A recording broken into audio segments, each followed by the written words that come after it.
Sales feed.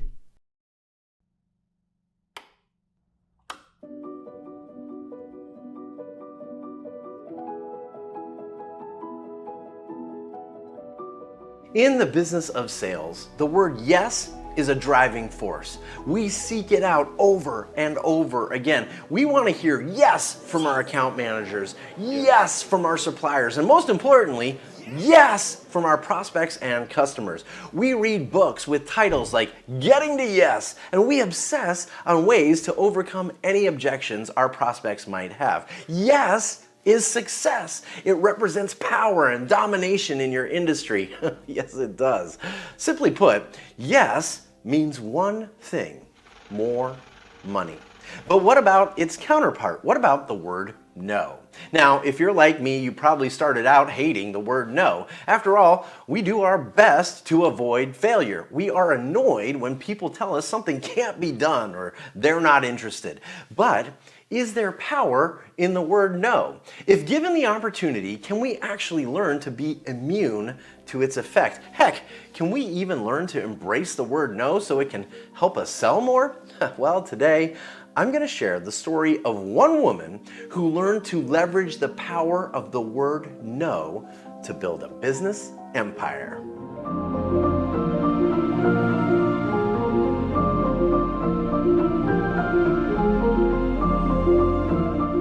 Will you come with me to the bathroom?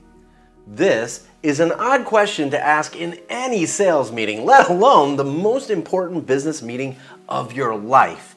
But Sunny's window of opportunity was swiftly closing. Panic was rising in the back of her throat. The woman seated across the room hesitated. So Sunny leaned in a little closer. I know, it's a little weird, but will you please just come with me to the bathroom? To fully understand this bizarre sales meeting, let us back up a few years. Let's go back to the very beginning to learn about a gutsy, passionate, and driven woman named Sunny. Sunny was a child of the 70s, growing up in Clearwater, Florida. Just imagine thick blonde pigtails and bright green soccer t-shirts. You'll get the picture. She was a precocious child and more than once begged her father John to pull her out of school so she could sit and listen to his closing arguments as a trial attorney. Sunny's father had a huge impact on her life. Unlike most dads, he actually encouraged his two children to fail. Yeah, each night at dinner, he would look intently across the dining room table and ask, "What did you fail at recently?" One day, Sunny came home from school bursting with excitement. She eagerly told her dad how she had tried out for a group at school, and she said, "I was horrible." High five, way to go! John loved to hear the word no, because John loved to see Sunny try. As the years passed by, Sunny traded in her pigtails and soccer t-shirts for the jeans and jelly shoes of the 1980s. But at age 16, her life took a tragic turn. One day, while out riding bikes, Sunny watched in horror as her friend was run over and killed by a passing car. A few months later, she was shocked when her parents decided to end their marriage. Her father was packing up to leave their family home when he handed her a series of self-help cassettes called How to Be a No-Limit Person by Wayne Dyer. Now, any normal teenager would probably mumble a thanks and throw those cassettes into a corner, but Sunny was anything but normal. No, she popped open her cassette player and started listening to a series of tapes that would change the course of her life forever. Sunny didn't start just listening to those motivational tapes, she became obsessed with them. She listened to the 10-volume series non-stop on the way to school and on the way from school, on the way to parties with her friends. Sometimes she would just drive for hours with no destination in mind. She'd drive and listen, rewind, and repeat. You see, Sunny was learning how to think instead of what to think. After high school, Sunny took those tapes with her to Florida State University, where she worked diligently to follow in her father's footsteps as an attorney. But one huge barrier stood in her way: the LSATs. She bombed her first attempt and studied really hard and then eagerly awaited her score the second time around, only to discover she'd score 1 point worse. No, it looked like a long legal career might not be in her future. She embraced the failure and spent a brief stint wearing a hot brown polyester uniform while working as a ride operator for Disney. No, a Disney ride operator wasn't for her either. That's when she got her first sales position selling one of the hottest pieces of technology of the day, fax machines. Now, this wasn't a prestigious job. In fact, it was the kind of company that would hire anyone with a pulse. On her first day of work, the manager grunted as he handed her a heavy phone book. "Here are your 4 zip codes. Now get out there and sell." Day after day, Sunny yanked on her dreaded work slacks and pantyhose to go out and pound the pavement in search of saleswoman glory. No, she didn't have a list of accounts or potential leads. No, she didn't have any special training. Most doors were slammed in her face. She saw her business card ripped up at least once a week, and more than once, Sunny got a special escort out of the building by the police. If anything positive can be said about those years selling fax machines, it was this. Sunny had become immune to the word no. One evening, she was dressing up for a friend's house party, and as she pulled on her favorite cream-colored slacks, she caught a glimpse of herself in the mirror. Something wasn't quite right. There was a small detail that was bothering her. So Sunny grabbed a pair of scissors and made a few quick cuts. She double-checked in the mirror and smiled in satisfaction. Now she was ready. Little did she know, a lightning bolt of inspiration had just struck. Sunny had an idea, a wild and crazy idea. At age 27, suddenly Sunny had a side hustle.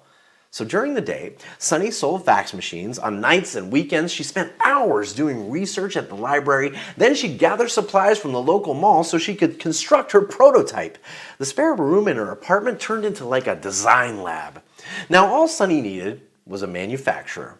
She called mill after mill after mill, trying to get someone, anyone, to give her a chance. Most people dodged her calls completely. The rest simply laughed her off. Sunny finally got a return call from a mill owner. "Sunny, I've decided to help you make your crazy idea." That was it, her big chance. Now she just needed a company who would sell her product. So who would buy her product? Why try and make a sale in a bathroom? Well, we'll find out after the break. I'm Andrew Davis, and like you, I know that sales is a tough gig. It's competitive, it's mentally exhausting, and what works today might not work tomorrow. That's why we're here to help. Who's we? Well, we are SalesFeed, brought to you by Vidyard. And we believe in sharing ideas and stories and news and entertainment to help you be more successful, to help you sell more tomorrow.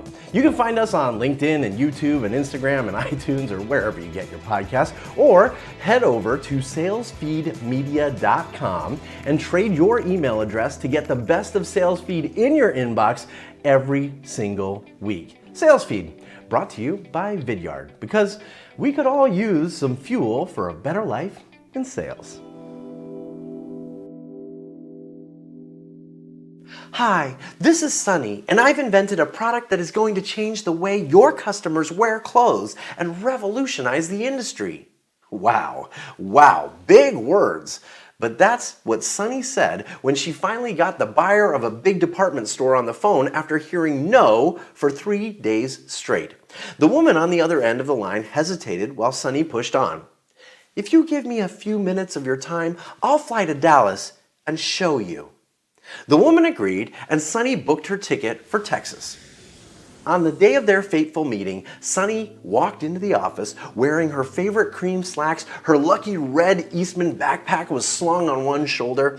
In her hands, she clutched a Ziploc bag with her product prototype and a printout of the packaging she'd designed on a friend's computer. The woman who greeted her was named Diane, and she was beautiful, impeccably dressed from head to toe. But halfway through Sunny's presentation, her eyes started to glaze over. That's when Sunny took her big shot. "You know what, Diane? Will you come with me to the bathroom? I know it's a little weird. Will you just please come with me to the bathroom? I want to show you my own product before and after."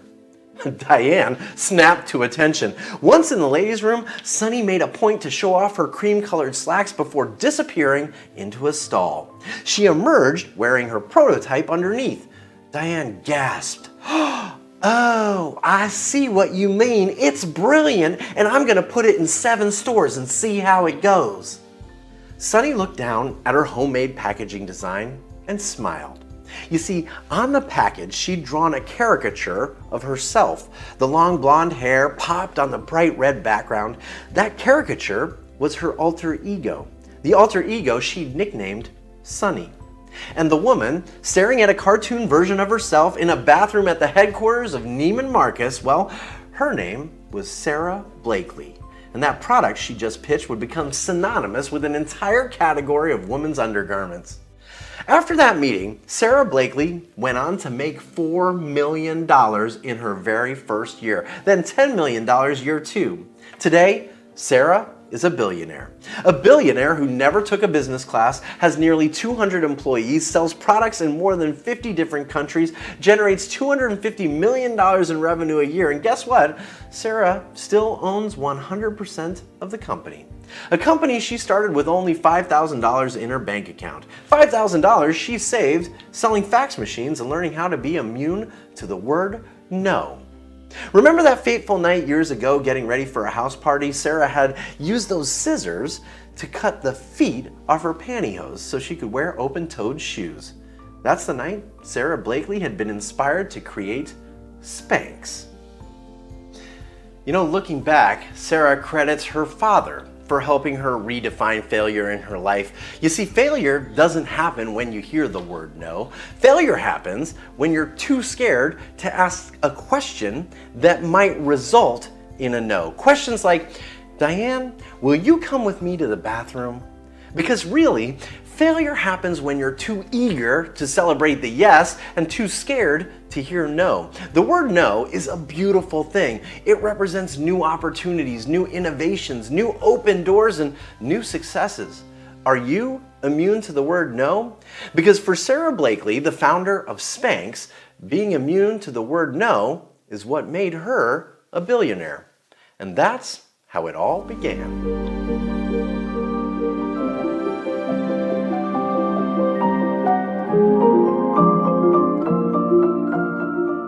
That's How It All Began is written by Rachel Kraft and Andrew Davis. Our editor is Sean Cleary. Our head of research is Emily Allen. Our illustrator is Kelly Kingman. And our production manager is Elizabeth Davis. Our executive producer is Tyler Lessard. That's How It All Began is a production of Monumental Shift and is distributed by SalesFeed and Vidyard. Find us on YouTube, iTunes, and wherever you get your podcasts. Subscribe now so you don't miss the next episode of That's How It All Began.